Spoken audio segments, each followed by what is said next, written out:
Franklin County Board of County Commissioners 9 session. Commissioner Jones, would you lead us in prayer and pledge, please, sir? Sir. Our Father, we thank you today for this day that you've given us. We don't take it lightly. God, we intend to use it to the best of our ability. Thank you for the opportunity to be here today. Thank you for each and every one of the residents and those that visit our shores. Give us discretion and understanding today in every decision we make. In Jesus' name, amen. Amen. I pledge allegiance to the flag of the United States of America and to the republic for which it stands, one nation, under God, indivisible, with liberty and justice for all. Good morning. I want to take a minute to congratulate the Franklin County Seahawks. They won the district tournament, Yes, sir. and they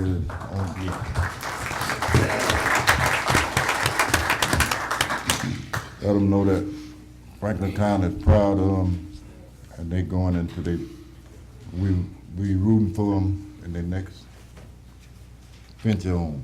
Mr. Chairman, their next game will be Thursday here in East Point, 7 o'clock. They're actually hosting the region since they won their district. They Okay. also were able to go undefeated in district play this year. They did not lose to a district opponent. Let's give them another hand for that. Okay, back to business. Next on the agenda will be approval of the minutes. So moved. Second. I got a motion on the floor by Commissioner Masters, second by Commissioner Jones. Any discussion? All in favor? Aye. All opposed? That passed unanimously. Payment of county bills. So moved. Got a commission on the floor by Commissioner Master, Second. second by Commissioner Jones. Any discussion? All in favor? Aye. All opposed? That passed unanimously. Public comments?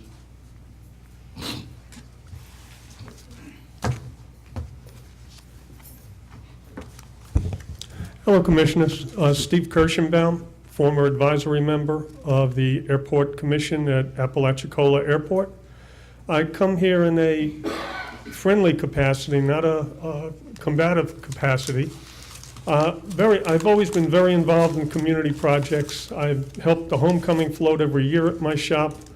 I've been involved with raising money for Franklin Promise. I've been deeply involved with the Dixie Youth League, raising money for them. I've done a lot of things in the community, including every year I coordinate the flyby of Tyndall Air Force jets for Florida Seafood Festival. I've been very involved in the aviation community and airports all my life. Commissioner Lockley appointed me to the Aviation Advisory Board about a year ago. And the chair of District 4 doesn't realize I have a lot of things in common with him.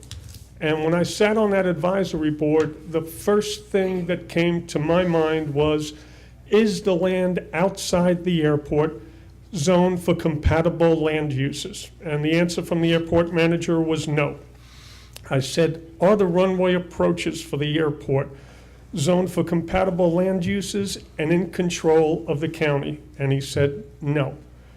Then I asked the airport manager, the norm at every airport, is he on site running day-to-day business, and is he promoting economic development at the site? And I was told he's a part-time manager operating from Georgia. And last I saw, we were doing a transportation hub study for the site that we were reviewing, and it showed runway 1836 closed. Runway 1836 flies over Commissioner Parrish's district. Runway 624 flies over Commissioner Lockley's district.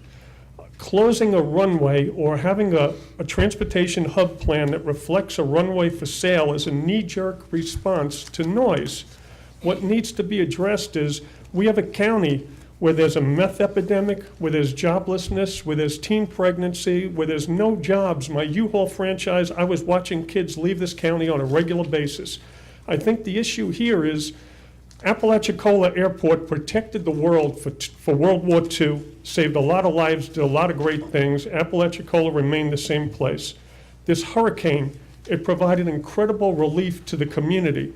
Instead of trying to find ways to dismantle this airport, and stop the noise, it will never, ever be a busy airport. It could provide good jobs. An airplane could fly in, get fixed, a month later fly out. And what we're doing, what we need to do is have a federally funded noise contour study for the site. We need to reinstate the Airport Commission of professionals, not only proponents of the airport, but opponents of the airport. And right now, it's a one-sided development plan, and when I voiced my concerns and my opinions, the airport committee was abolished, and I'm the reason for it. And what happened is they thought it was a hidden agenda. It wasn't a hidden agenda to condemn property and displace citizens. It was to make the airport friendly to the community so it could create jobs and economic impact to the community. What I'm asking for today at this meeting, and it's very important, that there are districts in this community, and the districts were created to have the minority community a voice in government. It's gone beyond that. Sir, It's your time is up. We got- I just need 2 more seconds. But we need, as a committee, as a commission, to vote on things that have regional implications as a region. And I'm asking here at this commission meeting now to put together a workshop for the airport and invite the proponents and the opponents to that and get this commission reinstated so we have a voice, the supporters of the airport, to make sure that this master Sir, plan, the your economic time- study, your and time is everything up, is sir. done. Thank you. But if we could please try to work on that. Thank you, Commissioners. I appreciate the time. Mr. Chairman, let Thank me you. respond to one thing you said. He may have seen some earlier draft about one-way 1836. 1836 was proposed to be closed because the state of Florida was no longer provide funds to Franklin County to maintain 1836. So in an earlier version of an analysis of the airport, the county was forced to look at options for what 1836 could turn into, because if you can't maintain it as a safe landing zone, then it has to be something else. It's county property. And so there was an analysis, and there was a requirement by the state of Florida for us to assess whether we needed 1836. The airport community wants 1836, but if we aren't provided the funds to remarket and to keep it as a legitimate runway, then it was going to have to be closed. The state of Florida ultimately reversed their decision and came back and has given us the money to remarket. So it's no longer an issue about being closed, but I want to be on the record that it has nothing to do with noise. It had to do with whether we got enough money out of the state of Florida and the federal government to maintain it as a runway. If it wasn't going to be maintained as a runway, as you all know, it's a huge space out there, and other airport-related things could happen in that area. But it is a runway now, and as far as we continue to get money from the FAA, it will continue to be a runway. Thank you. Good. My name is Ben Houston, and I'm from over in Alligator Point. I would like to talk about our last APTA board meeting on February 19th. The Alligator Point St. Teresa Association met, and the board voted against the annexation of Alligator Point and Ball Point to Wakulla County. The board approved a motion that Alligator Point St. Teresa Association would have one governmental liaison to interface with the Franklin County Board of Commissioners on other government officials, hence my appearance today. I'm the liaison from this point forward with y'all. Jim McCoy has resigned as president of the Alligator Point St. Teresa Association, so we are in a transitional period. Our bylaws state that the first vice president will move into the president's role. Our first vice president is Marvin Hyman, who we will also have other vacant board positions to fill in the future. We don't see this as a setback, but a first step into the future.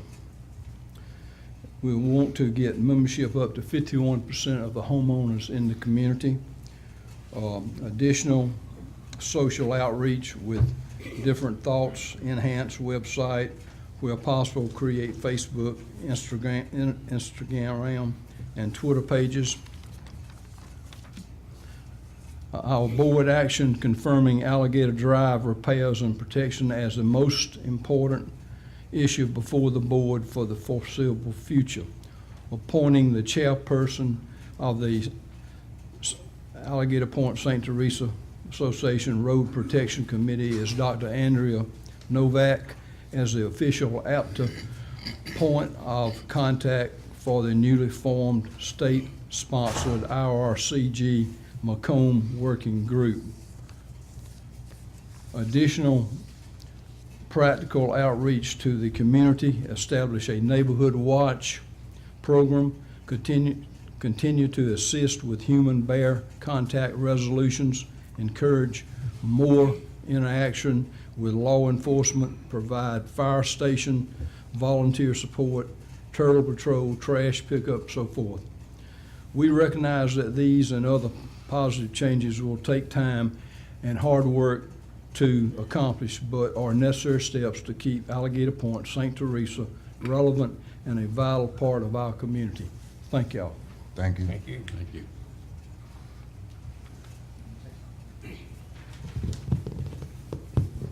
Morning, Commissioners. Mike O'Connell, from the President of the St. George Island Civic Club.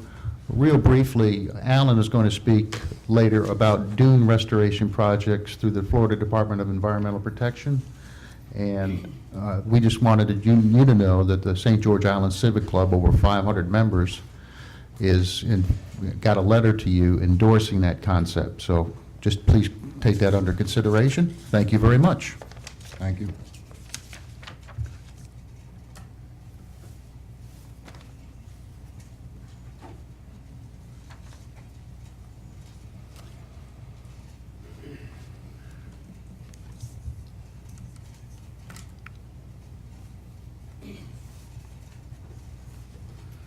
Morning, Commissioners. Alan Pfeiffer, Concerned Citizens, Franklin County. Driving over today, I was asked the question, as far as beautification along 98, there's been a tremendously good effort at picking up all the large trash along the roads.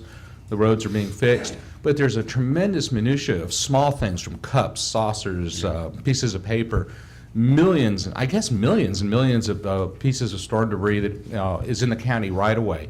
Is there any plan for maybe using county work groups to pick up any of this, or get volunteers to walk the roads? From a beautification purpose, I would imagine this would be on everybody's radar. I would just like to hear what if anything can be done, how we could help sponsor something. Perhaps you can tell us where we are on that. Thank you.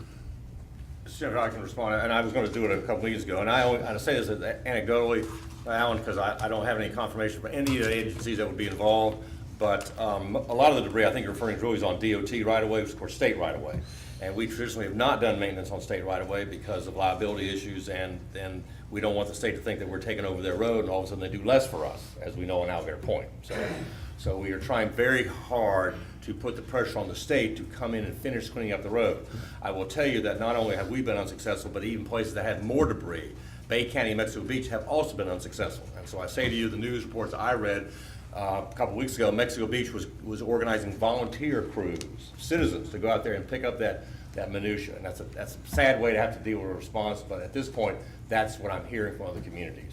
And so we're just going to have to look at that. Could inmates go out there? It's certainly possible. We have to sort of coordinate that. And you're right, it's low on the totem pole, but unfortunately, I don't see the state of Florida giving a contractor any money to do it in a professional, commercial capacity. With that in mind, I would let you know that I did see Wakulla County Work Group Sunday a week ago walking 319, collecting trash. They had like 10 guys, 5 on each side of the road, with a gentleman in the truck trailing them.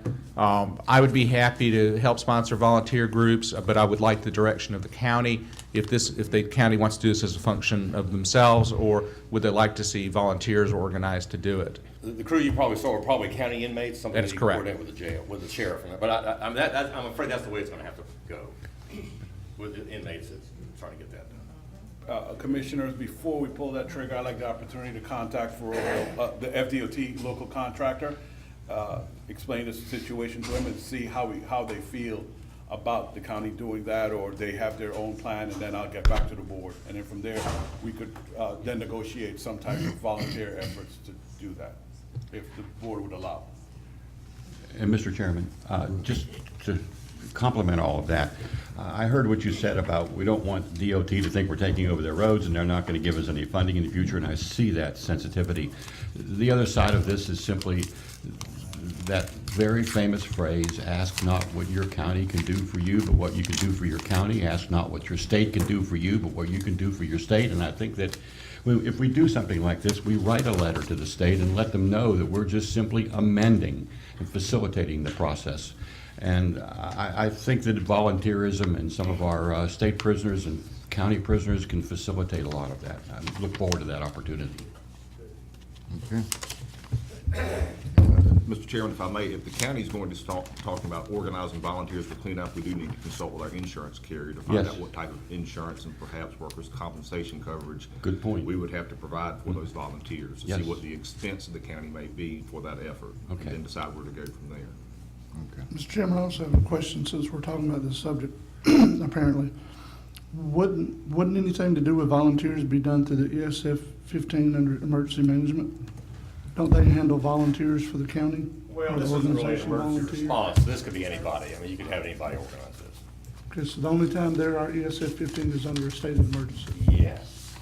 Good to know. And also the response and recovery efforts, not just Right, but this is not no just the longer- stated declaration. I understand, but. Yeah, but this is, as I understand it, this is part of the recovery effort. But that's why I was You asking. could call it either way. Yeah, You're not okay. getting any FEMA money. Commissioner Jones, I will talk with our EOC director and Yeah. report back to you, sir. Okay. What I would like to see, I want a motion giving Michael permission to check with the insurance company and everything. And until then, if anybody get out there picking it up, they on their own. But we need to let him get back with us and see what is our responsibility if we put volunteers out there. So I like that in the form I of a make a motion. motion for the attorney to check on it. I second. Got a motion on the floor by Commissioner Masters, second by Commissioner Bowe. Any more discussion? All in favor? Aye. All opposed? That passed unanimous. Go ahead, ma'am. Hi, I'm Linda Clark, a citizen of East Point. My concern is similar to his, except for what we've noticed for many people. We have yard debris sitting all over the place, blocking right-of-ways, blocking driveways, on the county easement, 8 feet high, some of them and everything. Like I go down North Bay Shore, there's a bunch of them down there. They have not been picking up trash, which is also causing a ton more mosquitoes. I haven't seen mosquito patrol on my road, haven't heard them. I still got debris on our road. We're bringing it to the landfill what we can, but other people are having stuff still cut down that are part-time residents or second homes are now coming in to clean up from the hurricane. And I don't know where we are on a list and how the scheduling is going with yard waste and picking it up and removing it. Because now snakes and everything are gonna start nesting in them. And I'm just concerned about the effects to the people in the surrounding where it's sitting. So that's my concern, continuing on in agreement with what he said about the yard waste. Well, really,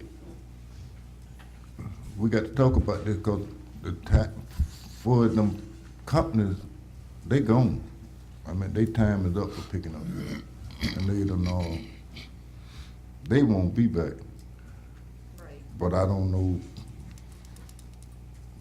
we'll get together with Mr. Davis and find out when they'll start picking up. Right. A lot of that stuff, we don't have the equipment. I seen some big stuff on the side of the road. Some of that, we don't have the equipment to pick up. So we got to work on that. Right, and I'm willing to volunteer with one of the groups, help and lead with picking up debris, starting maybe with Highway 98, because that's where the tourists see. I'm willing to volunteer and help with that as well. So you can put my name down for that, and it's Linda Clark. Okay. But, let us get, let our lawyer get The his information Yep, before we, right now, if you get out there and pick it up, you'll be on your own. We won't be involved. But until he gives our marching orders which way to go, right, we got to wait on him. okay. I mean, I don't want to be the portrayal of gloom and doom all the time, but this is the problem for 98, is that you have a deep ditch on the backside, which is full of water, snakes, everything else, and then you're on private property. And I'm concerned about the visibility, the beauty of the county. We want it to be a beautiful place for us to live in and for people to drive through, but a lot of that trash is on private property, and that's a whole nother problem. So just clean the ditch out. in a way, I don't want people to have exhausted themselves cleaning a ditch out, then to look just 1 foot there and there's this mound we can't legally reach. So I sort of want to make a success out of the store rather than just clean a ditch and still look like a garbage dump. So that's another boundary we got to try to solve. Any more public comment? Good morning. I'll just be short. Let me just write this down.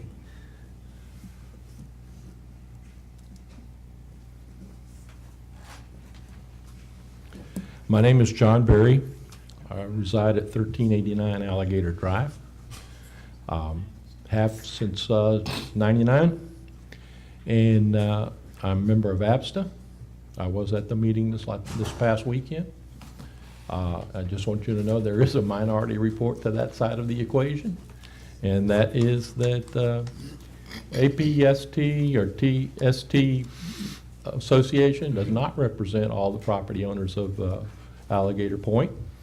There is apparently an internal battle going on with regards to the road committee. I want to just make you aware, if Commissioner Bolt hadn't told you yet. I'm there, and I'm speaking for some of those voices that are friends of mine that are not on the east side of the damage. We're on the west side. We have no special interest other than the road. Second thing I like to ask was when you get the road committee report, I noted that there was 107 tons or 102 tons of debris removed from District 2 and Alligator Point. I would like to know if that was because of all of the big heavy concrete that was removed from one portion of the roadway. We outdid everybody else in the Franklin County at that time. And third is I volunteered to Commissioner Bolt that if you need procedures written for the emergency radio backup systems and things like that, I'll be more than happy to volunteer my time. I am a CPA, registered in the state of Florida. I am retired, and I still have a part-time consultant and have time to do that. Thank you. Thank you. Thank you. Is there any more public comment? Any more public comment? Next on the agenda will be Department Head, Mr. Howard Neighbor, Superintendent of Public Works. Good morning, Commissioner. How y'all doing? Morning.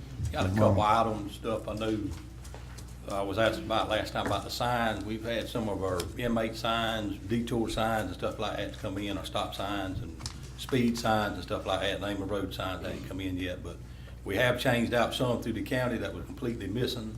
So we still got a lot of twisted up poles and damaged signs that we still gotta change out as soon as they come in. Okay. And mosquito control, D. Whitney has a lot of complaints about mosquitoes, and they started spraying last night. So Good. they working on that. Okay. Anybody got anything for Mr. Neighbor? Just an appropriate announcement. I initiated and we were successful, and at last Wednesday night's meeting at the Alligator Point St. Teresa Voluntary Fire Association, we have official approval that our road department can now use that 2 acres of property just off of 98 on the right-hand side. But Attorney Schuler, I wanted to get your input there, that perhaps we should write a thank you letter and maybe a letter of understanding of our appropriateness to use that property for the staging of your stockpiling and your road materials. I understand it's a open-ended loan for our county to use it. It'll have benefits for that property later, as that material that the county uses will end up actually building up that property's topography better later. And then secondarily, we have the opportunity now to clear and beautify whatever that is, 1,000 linear feet along Alligator Drive where you're current stockpiling. And now you get a safety situation. It's much better for you. So with all of that in mind, can we formalize a thank you and a letter of understanding to the fire department there at the... Oh, absolutely, Commissioner Ball. Okay. I would request a direction to me by the board, by motion and vote, directing me to draft was essentially a lease of the property from the property owner back to the county, and then notify our insurance carrier of the need to add that to our insurance policy. But I think that should be by action of the board, not by the department. And I'd like to formalize that as a motion, please. I got a motion on the floor by Commissioner Bo, Second. second by Commissioner.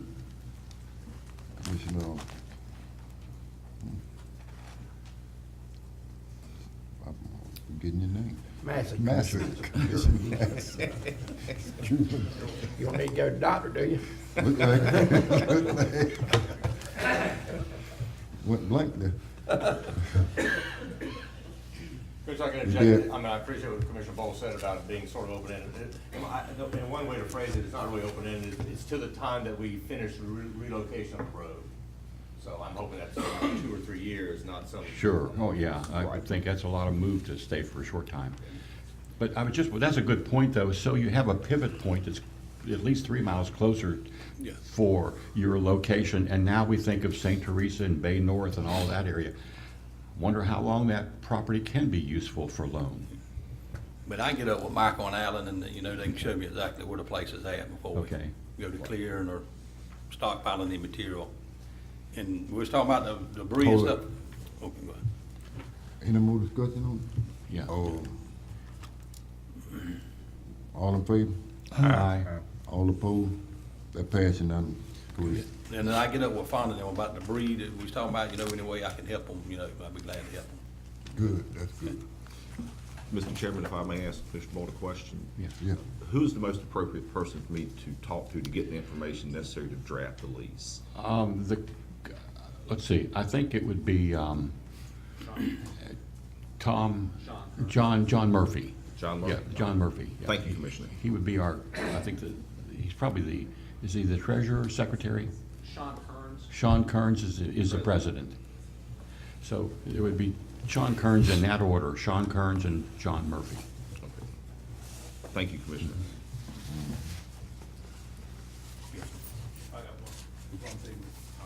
Okay, go ahead.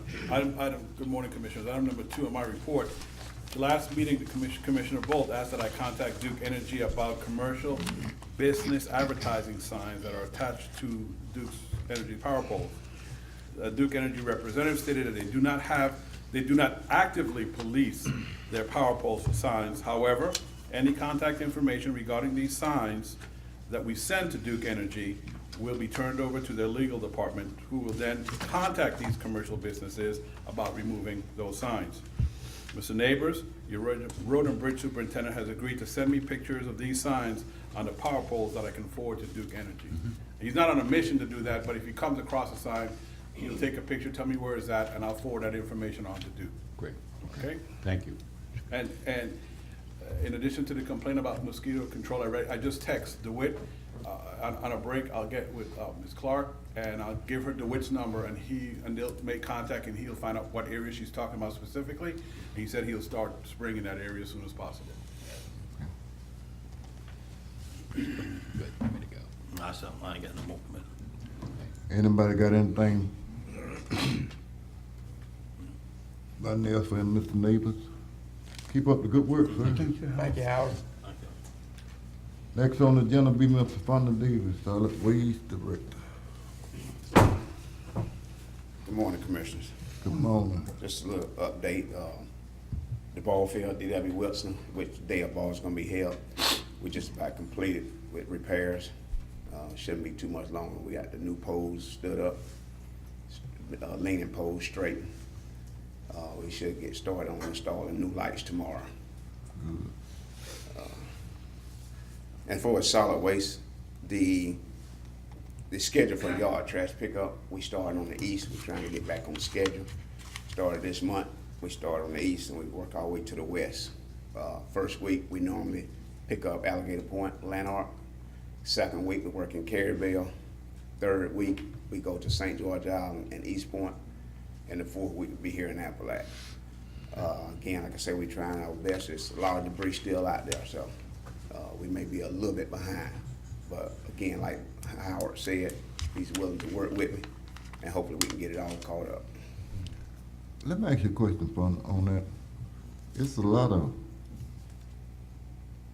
they left behind a lot of big stuff. What we gonna be able to do about that? We'll I mean, put we- the loaders out there. If We it's got, on- we got some heavy, big enough to pick up that big stuff Yes, sir. without tearing it up? Yes, Okay, yeah. okay, good, good.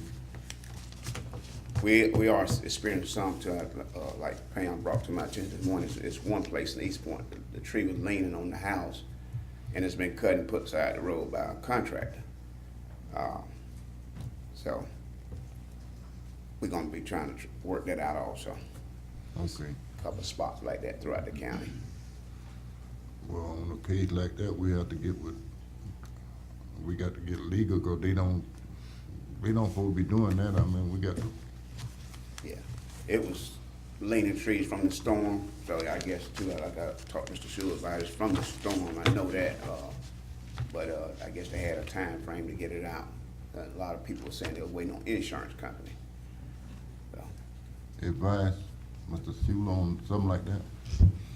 Well, your current ordinance prohibits commercial contractors from being engaged and paid to clean debris and then throw it on the side of the road. They are required to haul it to the landfill and pay the tipping fee. So, I mean, potentially it's an enforcement matter under your ordinance, which imposes a civil fraction or infraction. I forget the exact amount of the first offense.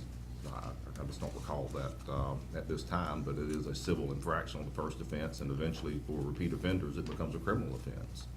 Do But I'll you- have to get with Mr. Davis and get the details. Do you know who it contracted was? on one of them I do. Well, take across the scale and charge it. That'll stop some of that. Okay. That's about all I have. But we're at the 102 tons, I think the gentleman mentioned that was no concrete. That's all vegetation. Okay. Yeah. A lot of stuff was over there. Right, that's correct. That's what we experiencing as we move through the county. Fonda, if it's appropriate. When I was with you last week touring. Yes, sir. That big debris pile that's infringing on the wetlands there on your property area, is all that debris vegetation, or is there foreign material in that big debris berm you showed me? Is that material just rottable vegetation? The DEP was concerned was so close to the wetlands they wanted you to move it? Yes, It is all vegetation. yes. You know, and I think we have, I believe, Aaron, you gave us some comfort level that perhaps the tipping fees that he will get from that having deployed in there will pay for the removal of that pile. It's appropriate that we follow standard procedure in law and legal issues. I guess the optimism side of me wonders if that vegetation isn't almost a complement to the wetlands. That rottable vegetation pile ultimately is the material that's there anyway. Is it appropriate to potentially get a waiver from DEP that we have to move that pile because it's organic vegetation material anyway and could stay there? Well, What do you think, Alan? It's, you know, I'm gonna say an aphorism that I heard a long time ago. The solution to pollution is mainly dilution. So if you only have a little bit of a problem, then you can get rid of it. But with a big mound of vegetation like that, it overwhelms the system. I see, yeah. I think that's the issue. Okay. Yeah, and the grinding has been taken care of, so we should be good. You Just should the now have berm- time to move, huh? The berm is still there, and Okay. that, like you say, that's dirt and a little bit of vegetation, and we're gonna clean that up, but the majority of it, which was the vegetation from the storm, it's been grinded, and we're in the process of relocating it within the landfill. Okay, good. That stuff was wet, that's why it was so heavy, right? Yeah, yeah. Mr. Chairman, I got a question with Go Fonda ahead. still here. Fonda's Day of Ball, 1st and 2nd of March?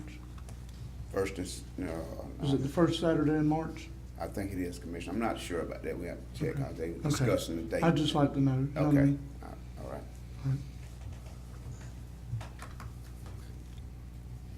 Okay, that's it. That's it, that's all I have. Unless Anybody else, get some anybody got anything for Mr. Davis? Keep up the Thank good you. work. Appreciate it. Okay, thank you. Thank you. Next on the agenda, Ms. Pam Bonnell, Emergency Management Director. Good morning, Commissioners. informational Informational item, I was asked to go over to Dog Island yesterday with the state Region 2 coordinator. Apparently, FDOT had marked it in Web EOC that had been completed, that they had picked up their debris. That is not the case, so we basically went over there and rode their roads. They've done a really good job of pulling debris out of the weeds and everything and piling it upside the road. So it's back on FDOT. The Region 2 coordinator was going to go back and get with the state and say, this has not been completed. So that's where you are on Dog Island, what's going on over there. Also discussed with him, once again, our start date for our debris pickup. He sent me an email this morning and gave me a name of someone else to speak to at FDOT about our debris start date, trying to get it changed back to the 15th instead of it starting on the 18th. So I'm still working on that. That's why we've not submitted the invoices for our debris haulers for those days from the 11th through the 17th. I'm hoping that I can work this out, that they'll go back and they'll pick this up, and then we would just owe them from the 11th through the 14th. Well, Member Nell, did I tell the people right that the contractors, They're gone, yes, sir. As far as the state of Florida, even FDOT is concerned, they're done in our county. And I still see illegal dumping going on all over this county. I see on a day-to-day basis, I see people clearing their property and putting it out beside the road.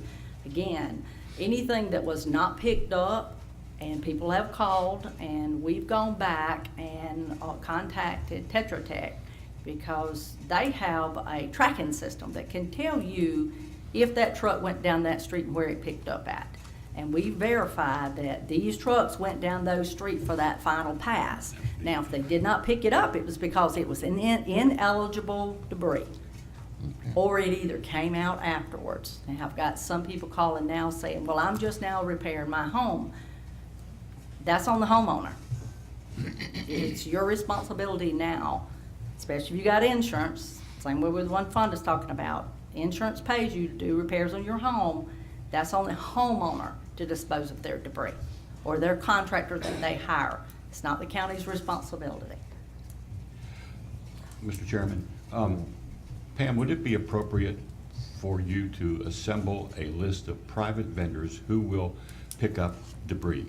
And let us have that as a resource for many of these homeowners. I know of one right now that's asking for vendor.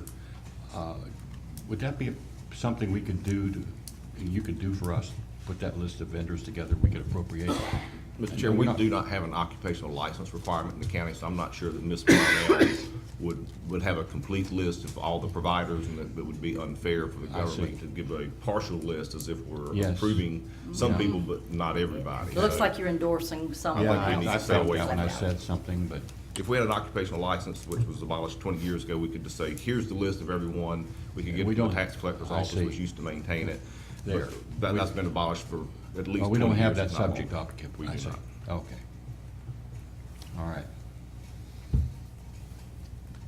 However, Google is a great Yes, resource. sir. Okay, good. Very well. That's it. That's, I mean, y'all have my informational items, so. Anybody got anything for Ms. Bonilla? Keep up the good work. Thank you. Next on the agenda be Mr. Eric Love Crane. Oh, Mr. Lovestrand is attending HACCP, whatever that is, training for the next 2 days and a half. Oh, okay, thank you. And he gave us an email with his illustrations. Next on the agenda be Ms. Lisa Lance, Library Director. Good morning, Commissioners. As you see, I have no action items. I just have a couple of items that I'd like to remind the community about, and some special events that we would like to invite everyone to. A big reminder is the libraries are still offering free AARP tax aid, and that's available through April 11th. They are bringing a lot of representatives with them as they come. They're actually out of Wakulla County. Most of them are coming out, and some are actually that live on Alligator Point as well. So they're making a long trek to assist our customers, and we've had great response on that, but they do have some available slots. They will be this week at the East Point branch between 10 and 2 on Thursday. Next week, they will be at Carabel from 10 to 2. You do need to register, but it is a great opportunity to have your taxes done for free. We have a special event this Friday at the East Point location. We have author Doug Goodsman will be with us for a special reading from his book, Highland Justice. And this program is free and open to the public. And our final annual book, soup, and bread sale will be at the Carabel branch, and those are sponsored by the Friends of the Library, and we expect a great turnout this Saturday. So that is between 10 and 2 as well. Books are available for sale at 10, and the soup will start at 10:30. And there's no season for soup and bread, so it's a great time to come out. So appreciate our friends supporting us, and all the funds raised goes into our children's programs, and so we invite you to be a part of that. And that's all I have. Anybody got anything for Ms. Lance? Keep up the good work. Thank you, Ms. Thank you, sir. Next on the agenda will be Mr. Clint Davis. Florida Forest Service takes care management plan.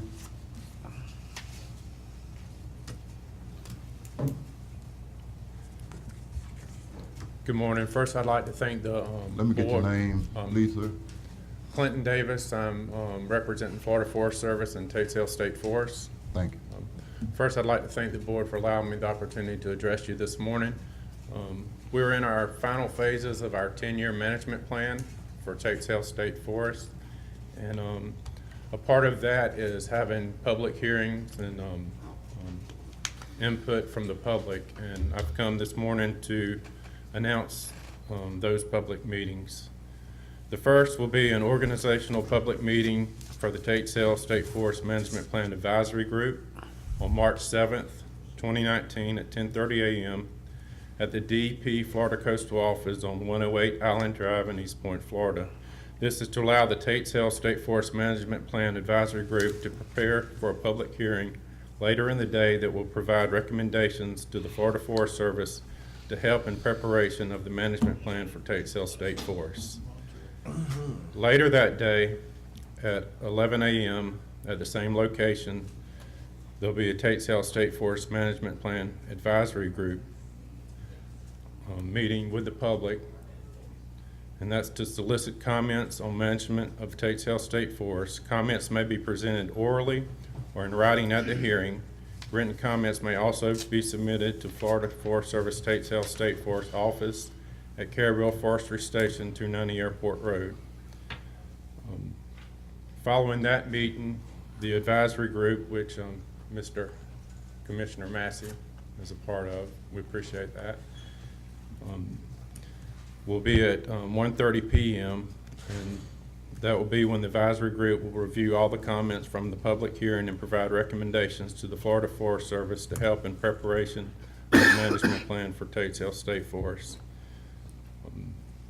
This same notice will be posted in the newspaper this week, and it has a link where the public can go on and look at the draft management plan. That way they know what they're commenting on. So, any questions? Anybody got questions? Clint, where'd you say the link was to look at the draft plan? The link is it's going to be posted in the newspaper. Okay, that's good enough. Okay, That's good enough. should be this Thursday. It's liable to be that long, so that's Yeah, good enough. yeah. We appreciate you coming in and giving us that information, sir. All right, thank you. Thank you. Thank you. Next, we're gonna change around a little bit and bring up Mr. Billy Bazette.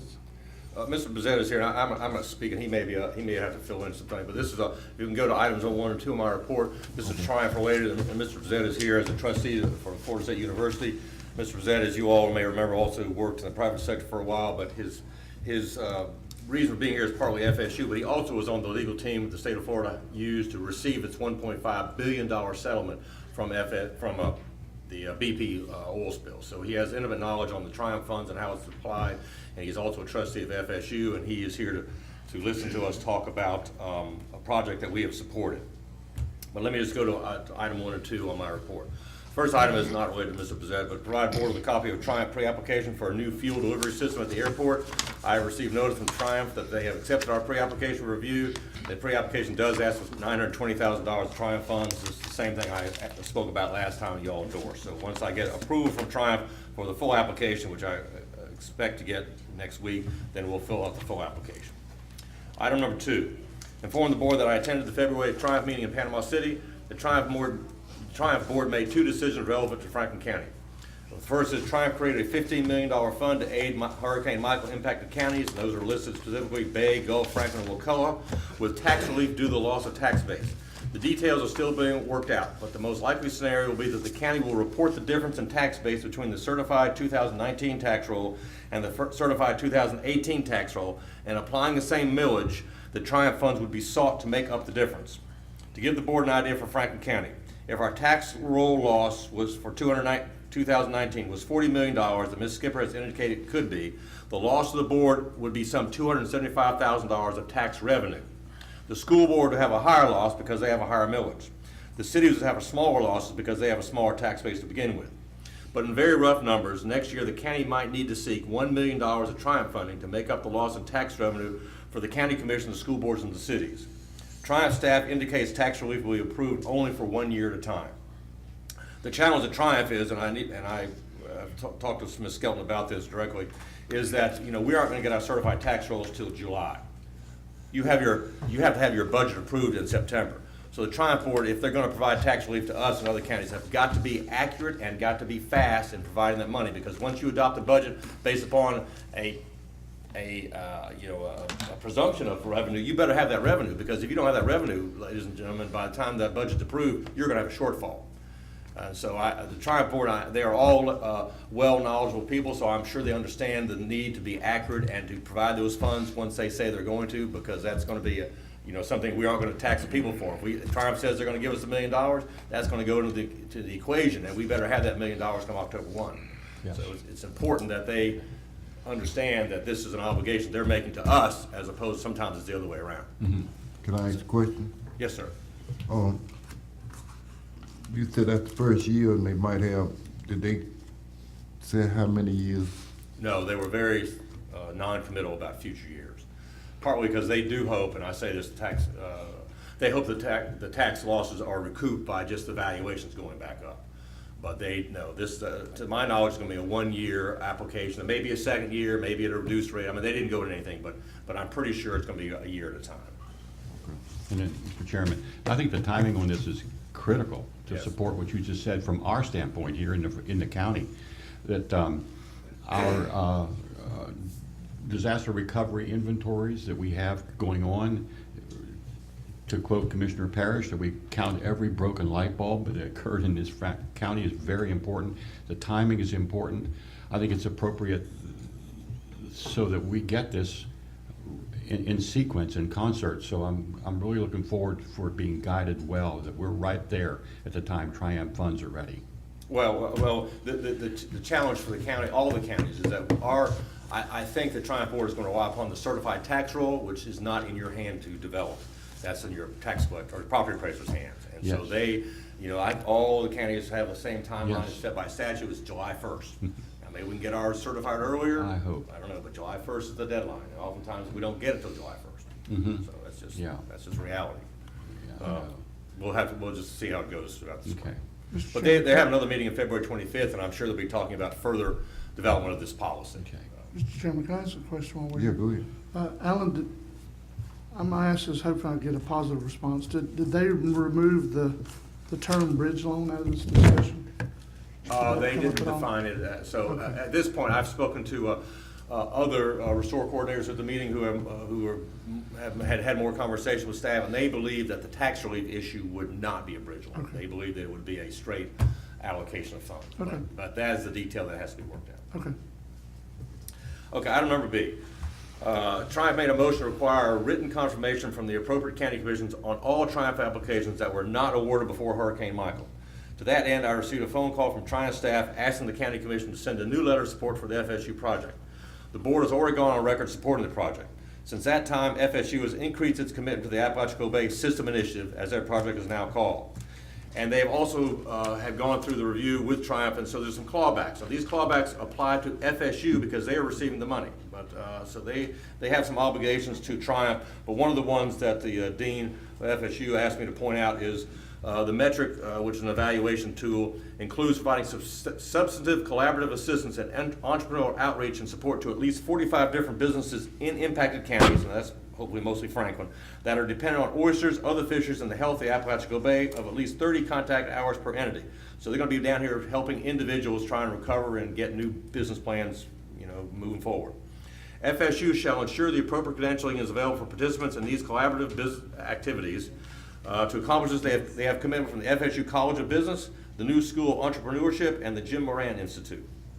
So the FSU is going all in, as I would say, on this project. Not only is the Marine Lab going to be looking at things, but now we have the College of Business and the Jim Moran Institute also participating in the recovery of our oyster system. As the board is aware, the Apalachicola Bay ecosystem is changing because of human impact, including the loss of fresh water.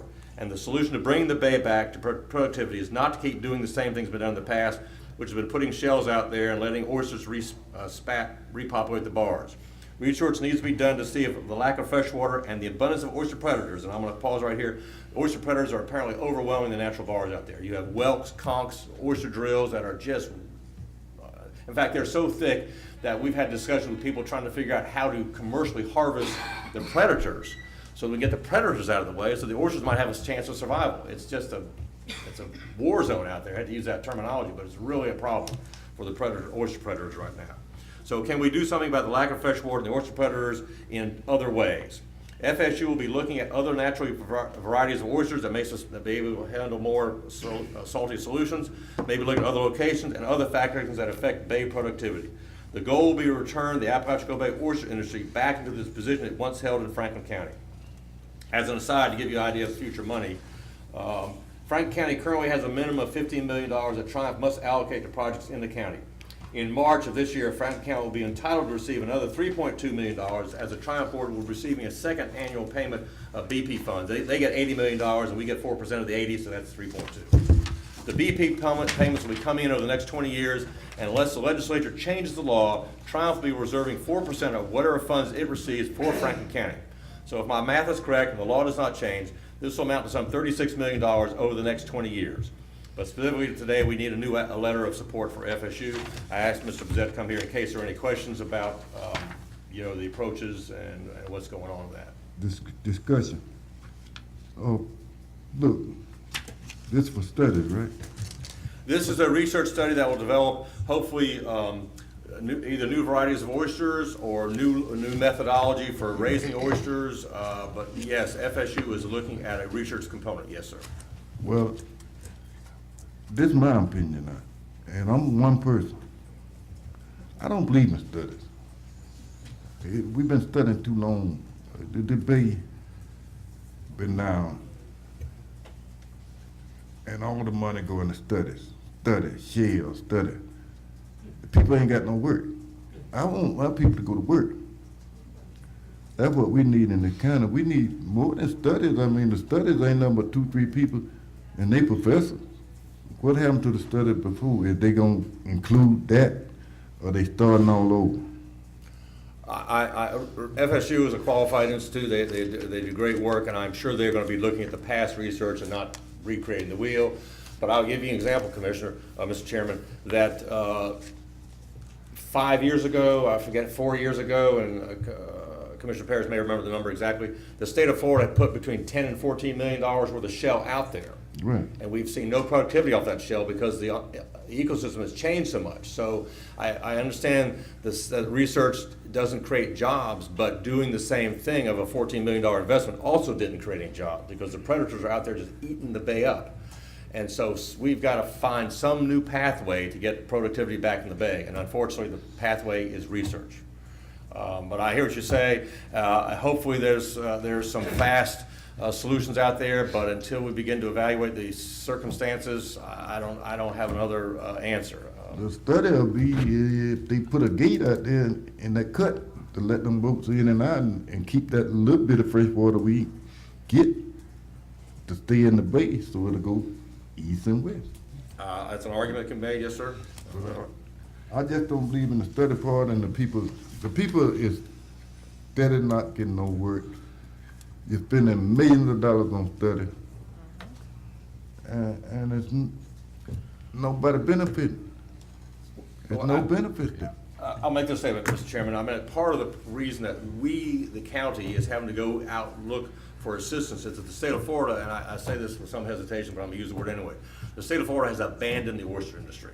The state of Florida no longer puts shells out there. The state of Florida no longer manages the resources like it used to. The state of Florida no longer even is concerned with who has a license. The state of Florida let the city of Apalachicola foolishly get into the oyster licensing business. So the state of Florida no longer has any interest in the bay recovery or in who's out there harvesting oysters. And so now the county is stuck in this role of having to generate, a program that we have traditionally relied upon the state of Florida to do. And so yes, it's frustrating for you, it's frustrating for people in the industry, but I mean, you all are in the industry and you have seen how many times Dax has been down here to talk about the oyster industry in the last 3 years.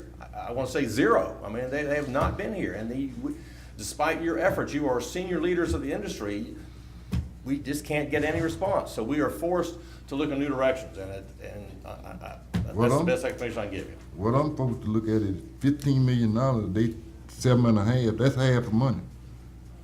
That's half of the money going for studies, and my people ain't working. That's what I'm looking at. I want these people to go to work some kind of way. Mr. If they gonna guarantee some money back, if they don't find out what's going on? Yes, sir. Mr. Chairman, I'm also remembering that we host this multi-million-dollar facility that's in our backyard, the Apalachicola Equestrian National Research Reserve. I believe the studies are already there in their archives, and we would not have to reinvent the wheel for stuff like this, and I think we should tap that resource and ask for help. Well, I believe FSU will be doing that. I mean, they want to find a solution. They want this to be a success program. They don't want to go back and tell us what we already know. And I say this on their behalf, but I firmly believe that they want, Mr. Bezet is here because he has, his family is generations of living in the area and in the industry, and I say this on his behalf, he has a commitment to have this area recover. And this is a proposal that he feels strongly about.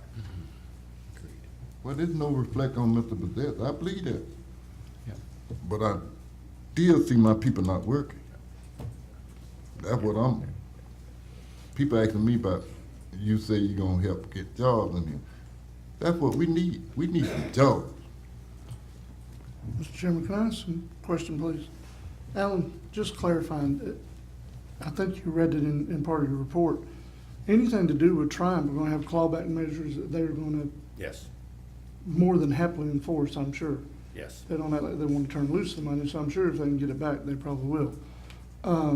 So that's included, and we've already as a board supported this project. All we're doing is re-upping that. Yes. It's not nothing we haven't talked about before, not nothing we hadn't discussed, is what I understand. Is that correct? Yes, yes. Okay. And Triumph has reviewed this project, I will say that FSU has upped its commitments. Mr. Bezet knows better than I do what those terms are, upped its commitments. And, right, Triumph Board has applied clawbacks to FSU to make sure that they provide a product and a success, and sort of the pain is on FSU to produce a successful program. That's the best we can come up with right now. But I understand the chairman's dismay and the rest of you all of where are the jobs. We have had 2 shelling programs in the bay. One was by barge and one was by individual seafood workers that did create temporary jobs, but the purpose of those 2 shelling programs is to create the oyster industry recovery, and it hasn't happened. And so we are having to look at another approach. I mean, it's painful not to put people back at work in the bay, but I don't know how to get there.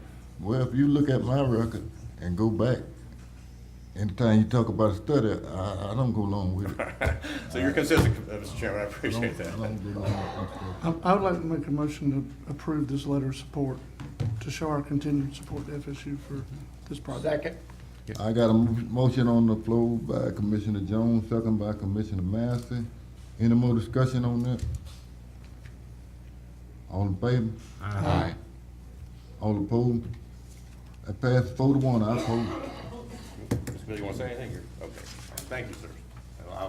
I'll come back later for this one.